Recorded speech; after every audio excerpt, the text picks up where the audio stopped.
4. So, this one we knew that yesterday, even after excuse me, the incidents with the golden statue, that Nebuchadnezzar he saw that, and then God worked through that, but he went back to his prideful way. And Nebuchadnezzar, like, he then had a vision or a dream. But first, this chapter is probably written after he went through that ordeal, because he is now praising that the Most High God.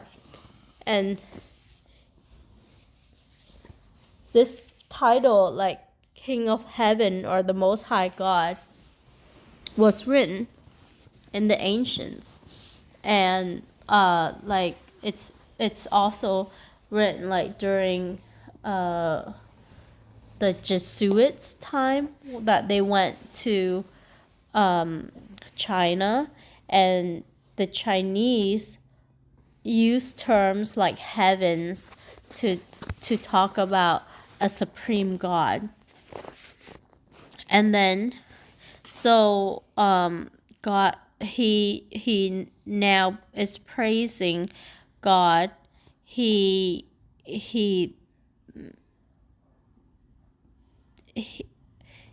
talks about what the Most High God has done for him, that God gives signs and miracles, and God's kingdom is an everlasting kingdom. So he has a vision where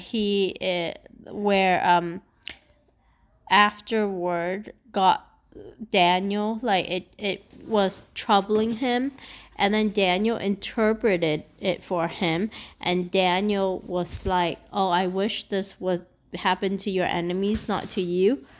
But then Daniel already explained the vision to him, and yet he didn't.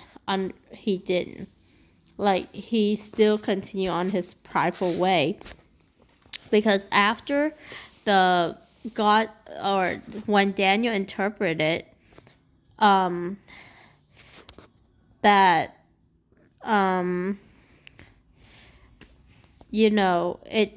the angel that declared it actually said that this happened so that Nebuchadnezzar may know that the Most High is ruler over the realm of mankind, and he grants it to whomever he wishes and sets it over the lowliest of people. So God told him why he did that. And when Daniel interpreted the vision, he even gave an advice that for him to do righteous and show mercy, and that he will be an animal until he recognizes that the Most High is ruler over the realm of mankind, and bestow it on whomever he wishes, and that he will only come back to being like having the mind of a man only after he recognized that it is heaven, so it is God who rules. And yet, after 12 months, then the king then looked at his royal residence and said, oh, like, in his pride, is this not Babylon the Great, which I myself have built? So he starts to look around, and he again think all of this is his own doing, that he is powerful, that he is great. And right at that moment, sovereignty was removed from him. And it's interesting that it talks about how he was driven away from mankind. We don't know what happened, but he began eating grass like cattle. And then, like, he became kind of like an animal.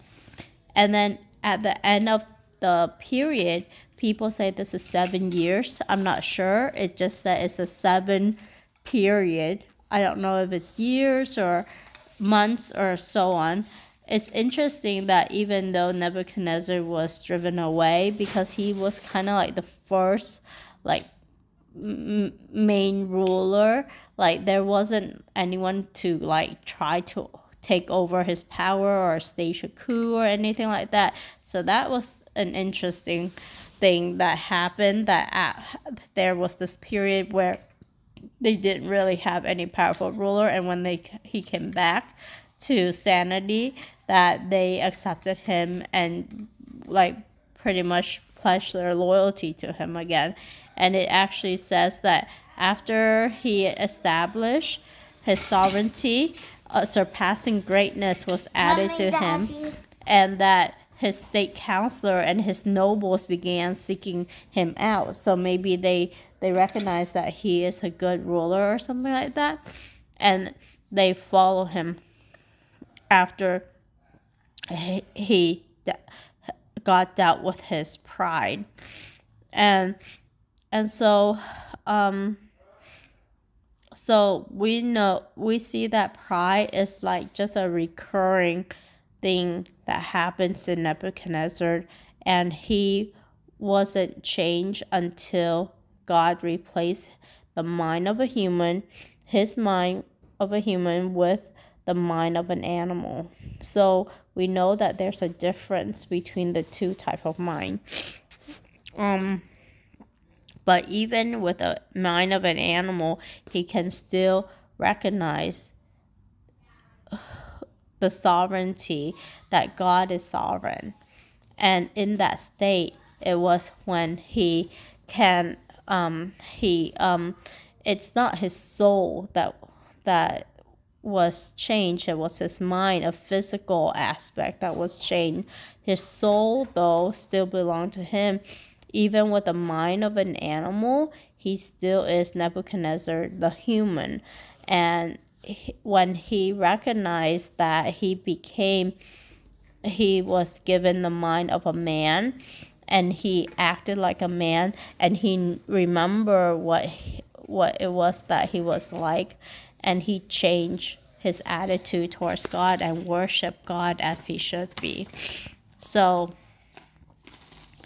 it's interesting that God is, it says right here that God is able to humble those who walk in pride. And so it's interesting that Nebuchadnezzar ultimately submitted to God through these series of escalation, where God dealt with him. But the same wasn't said of Pharaoh. Like God, through even the 10 plagues, Pharaoh's heart was actually hardened. God hardened Pharaoh's heart because he kept on hardening his own heart. And so Pharaoh is a case where God said, I'm done with you. You've made your choice, and I'm now gonna not deal with it anymore. I think like when the Bible said God hardened Pharaoh's heart, it's like this is the point of no return. You don't have any more chances.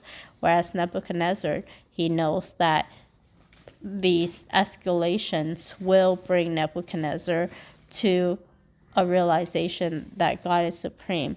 So it's interesting that in that like that comparison and contrast. But ultimately, God knows who's going to be able to turn to him, whose will he can affect. And some people, it's just he keep on giving them chances, but they won't. And so he will push the limit until that point where you either submit or you continue to harden your heart. And so I think those are what stood out to me as I read this.